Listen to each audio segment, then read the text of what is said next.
Fourth Wing, a wildly biased summary. Welcome to Dragonland! You're 20 years old, it's time for every boy and girl to go to War College! Violet Sorregale wants to become a war librarian, and her mom, who's like the general of Dragonland, but also the principal of War College, she comes into her room, throws all her books in the trash, and is like, no child of mine is gonna read, you're gonna go ride dragons! And Violet's like, but Dad said I could be a war librarian like him. And Mom's like, too bad! Your dad is dead, and we are disrespecting his memory immediately! And Violet gets yucked into dragon writing classes, which is brutal. Survival rate of yikes! Which is not helped by the fact that this girl is actually disabled. She has some sort of chronic illness that makes her muscles perpetually weak. Her bones don't like to be connected to her body, so they pop in and out of her joints all day like a messed up fidget toy. The only way that she manages to get through is a secret sister gifts given behind her mother's back. The first gift is a super sexy dragon scale corset that is somehow impenetrable. The second being the secret journal of her dead eldest brother, Brennan's declassified school survival guide. First of all, making this clear, Brennan is dead, but Brennan did not die in school. Brennan specifically survived school. He made it out. Just not for long. He was killed by a rebellion leader, more on that later. But Violet needs all the help that she can get, so she follows Brennan's declassified school survival guide religiously and wears her bulletproof corset 24 hours a day. And without these two things, she would have actually died walking in the front door. She also has to secretly keep one of the last books from her father, which is like a book of mythos and fairy tales, which is so fucked that she had to keep a memento of her dead dad secret from her mom, but it's important to her, and it's sweet, and it will be relevant later. They really nail in the death, and how deadly everything is, and the murder, and the death, and if the dragons don't eat you, then your classmates will. Oh, yeah, that's another thing. Not only does Violet have to survive against dragons, war propaganda, and her own bones, she has to survive bullies. But these bullies are full adults. And this is War College, so it is in the constitution of the school that they can murder each other, and it's totally allowed. One of the scariest people that she's got to watch out for is Zayden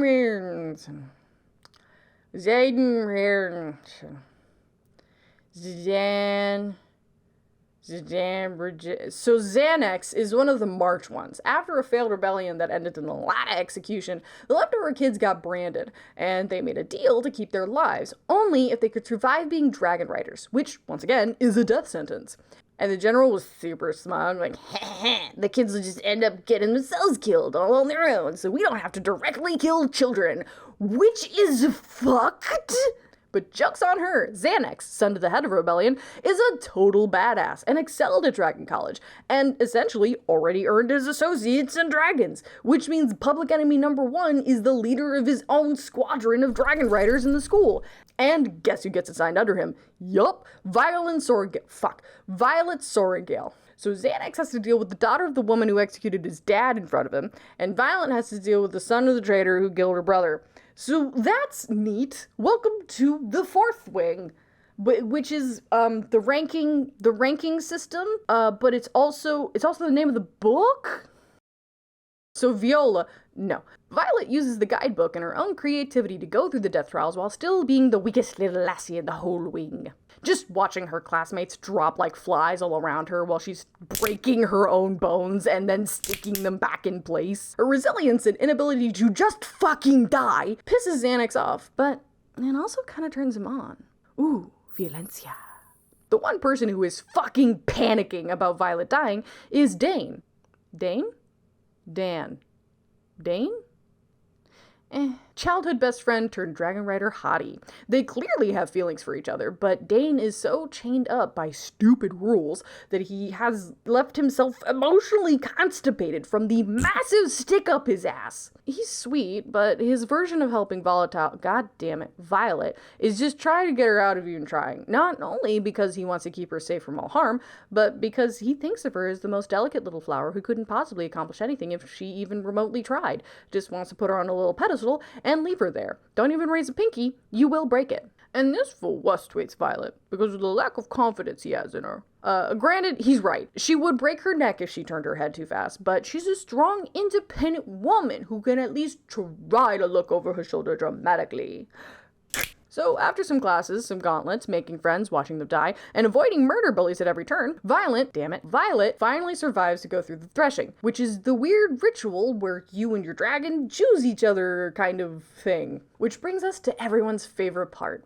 Time for the lore. The people of Dragonland have a culture of dragon riding because humans have no magic, and dragons have magic, but they need a conduit for that good magic, which humans are apparently perfect for. So they've entered into a tenuous agreement where humans and dragons work together to protect Dragonland because they share a common enemy.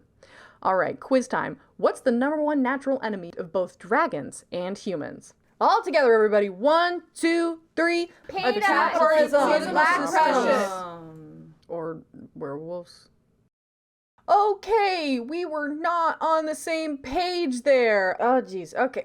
Anyways, so we ride dragons, and our enemies ride griffins. They're griffin riders, which are bird cats, which are like a fraction of the size of dragons and not nearly as powerful. And I'm not entirely sure how they hold up a candle against the dragons, but as far as we know, they are who we are at war with. For dragon riders, if the rider and the dragon find their second half and create a successful bond, then the rider can channel magic, yay! Whatever power they get is unique based off of both the dragon and the rider, and can be really anything. Mind reading, controlling the elements, PowerPoint, the options are endless. Now back to it. Not everybody in the class is guaranteed to have a dragon choose them. There's only so many willing to deal with these feral little fucks. And dragons also, if they lose their rider, they're able to pick a new one. It's not that big of a deal to them, but alas, not the other way around. Dragon's gone, you lose the whole package. So if only a dragon rider gets killed, the rest of the class has another shot. Which also increases the murder motivation.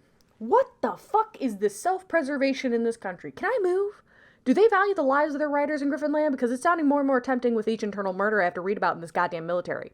So they toss a bunch of murder-hungry kids into the forest equipped with a full arsenal of Cutco knives, and they tell them they can't come home until they found a dragon. So some kids go do murder, some kids fight dragons to earn their respect, and others have a coffee date with the dragon, talking about their wants and needs and set the expectations of what they're really looking for out of a relationship. And some kids get deep fried in dragonfire. Our heroine Violet, no, wait, that's right, is just trying to get away from everyone else. She just needs to fucking live. But alas, she notices a couple of murder hobo billies making their way to a very tiny golden dragon who's just chilling in the glen. Now, when I say tiny, I mean that 3 sober frat boys equipped with pointy metal toothpicks fully believe they're going to be able to kill this thing. Whatever that sizing means to you in your mind, that's the scale that you... hold on, wait a second. They're gonna go kill the dragon? What do you mean they want to go kill the dragon? What the fuck? Why? Who is that benefiting? You dumbasses are wasting your very limited dragon speed date time. What do you think? You're gonna go kill a dragon and the other dragons are gonna be like, oh wow, look at the balls on that one, Tom.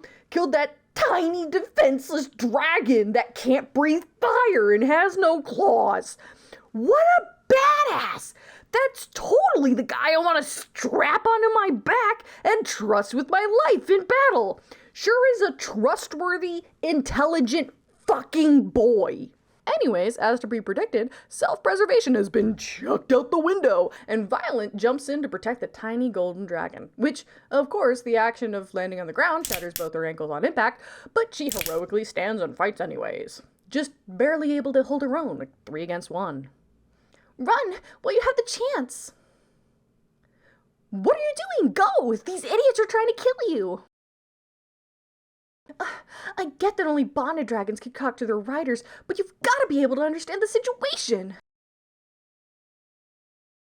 You're lucky you're cute. I know I am. What? Incoming. What? Suddenly, the biggest, blackest dragon flies into the rescue, scaring the frat boys away, and picks up Violet. What happened?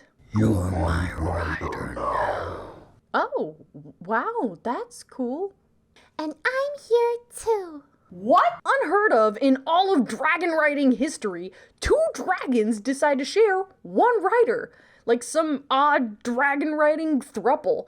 So not only did Violation Not only did Violet get the biggest, strongest dragon ever, along with one of the rarest dragons ever, but got to have 2 dragons, while a huge portion of the class didn't even get 1. So if she didn't already have a huge target on her back, she definitely has one now. Once again, the murder meter increases exponentially.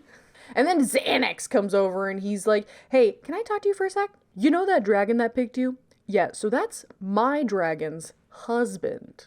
So what does that mean? Long story short, due to the astronomical power of dragon bonds, if you die, I die. So I am suddenly very invested in your survival. What? Also, we're psychically linked. What the fuck? So Violet, who's just trying to keep her heart beating to graduation, unintentionally gets roped into a big old dragon rider polycule, the likes of which the world has never seen, which consists of Violet the human, Tarn, the grumpy big black dragon, Adarna, the baby golden dragon, Xanax, the bad boy, and his big blue dragon, Sagail. Sagail? Sagay.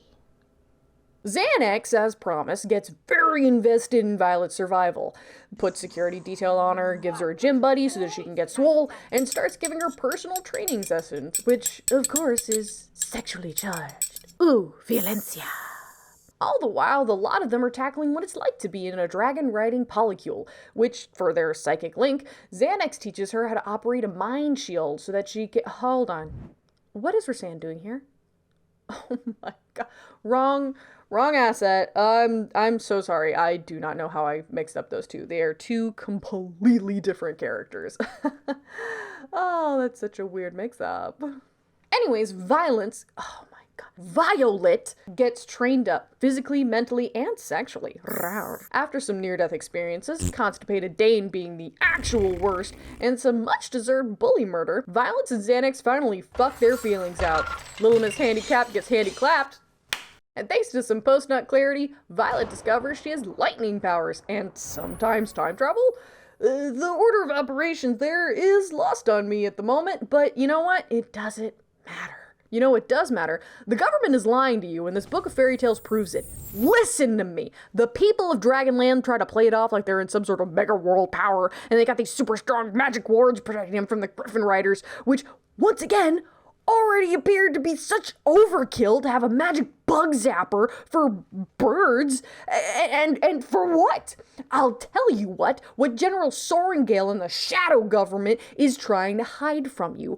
The wards keeping you safe are actually failing. The Griffin Riders aren't the bad guys. They never were. And cryptids are real. Our true enemy is El Chupacabra y su ejército de muertos vivientes. Wait, hold on. They're not cryptids in this book. What do they call them? Vernon? Venom?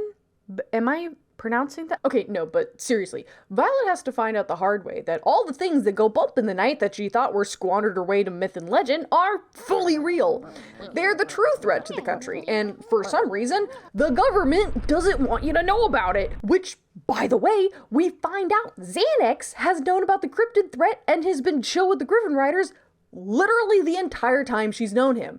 And although that's a win in my book, apparently lying is wrong.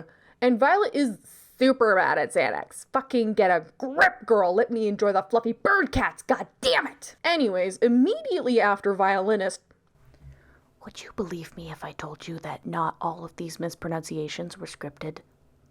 Immediately after Violet is bombarded with an absurd amount of world-changing information without a moment to breathe, we are thrown into battle. And now she has to coordinate a fight alongside the dragon-riding Mark Ones, who she thought were loyal to Dragonland, up until 15 minutes ago, along with the Griffin Riders she thought were the enemy, up until 15 minutes ago, to go defeat the magic cryptids that she thought weren't real up until 15 minutes ago. It is a confusing time for Violet Sorengale.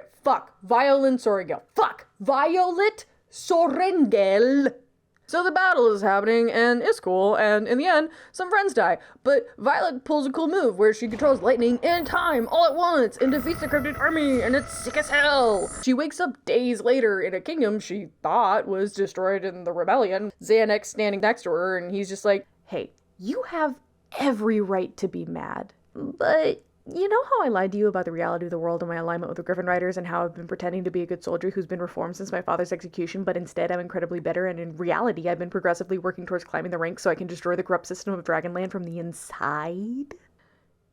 Yeah, what was that last bit? Yeah, not the only thing I've been lying about. What? I'm also maybe a king. What? Also, your brother's alive. What? We've been working together the whole time. You son of a... And that's the book. Man, sucks that it's a cliffhanger, but it's great to go over a book that's just a one-off, so it's all done, and I don't have to think... I'm sorry? What do you mean there's a second book? What do you mean the third one's coming out January?